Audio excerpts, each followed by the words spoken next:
जय गुरु।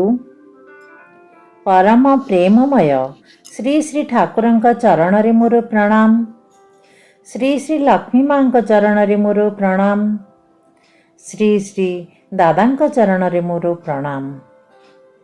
मोर एही नारीर नीति शुणुथिबा समस्त गुरु भाई ओ माँ मानकु मोर आंतरिक जय गुरु।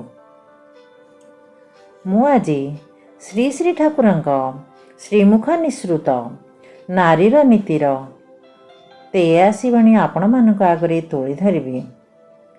ता पूर्वरु श्री श्री ठाकुर कहिथिबा गोटिए कथा मु आपण मानक आगरे रखुछि।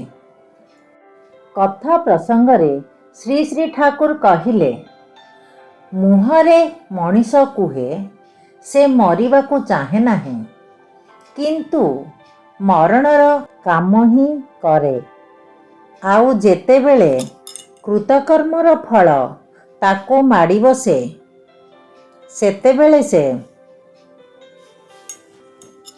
समस्तंको कांधरे दोष लदे, किंतु निजर दोष जे केउठी ताहा आउ देखे नाही बा सुधुरिबाकू चेष्टा करे नाही। तेणु परम दयाल लक्ष्य चाहिए भी एपरी मनीष को रक्षा करि पारंती नाही। हिताकांक्षी होई गोटिए मनीषर चलनीर भूल धराई देले जेतेबेले से रागी जाए सेतेबेले धरी नेबाकू हेबो से निजर भल चाहू नाही।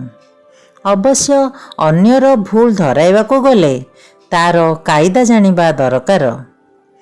कहार भी अहं बा आत्ममर्यादा को आघात करी नीति कथा कहिले सेथिरे काम हुए नाही। दरदर सहित मनीष को गाली देले भी से गाली ताको मधुर लगे।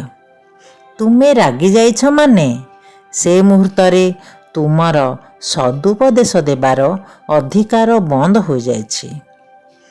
रागर ज्वाला मिटाइबाकू जाई जेते बड़ बड़ कथा ही कुह तार कौनसी मूल्य हेबो नाही। से जहा हेउ जदि किए राग करी भी भूल धराई दिए तार पाखरे कृतज्ञ रहिबा। जय गुरु। बहुत सुंदर कथा ठाकुर कहिछन्ते। मु आजी श्री श्री ठाकुरଙ୍କ नारीर नीतिर 83 बाणी आमे शुणिबा। नारीर नीति 83 बाणी। युवतीर योग्य वर। युवती कन्यार यौवनर शेष ओ प्रौढ़त्वर आरंभ एपरी बयसर वर हेबा ही श्रेय।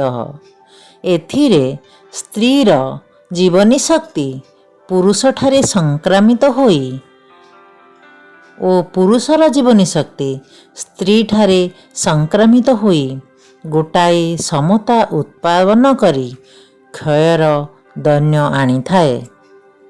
तेणु शास्त्र रे अछि एपरी विवाह धर्म्य अर्थात जीवन ओ वृद्धिप्रद। बाणी संख्या 83। पुणी थरे युवतीर योग्य वर। युवती कन्यार यौवनर शेष ओ प्रौढ़त्वर आरंभ एपरी बयसर वर हेबा ही श्रेय। एथिरे स्त्रीर जीवनी शक्ति पुरुषठारे संक्रामित होई ओ पुरुषर जीवनी शक्ति स्त्री ठारे संक्रामित होई गोटाए समता उत्पादन करी क्षयर दैन्य आनी थाए।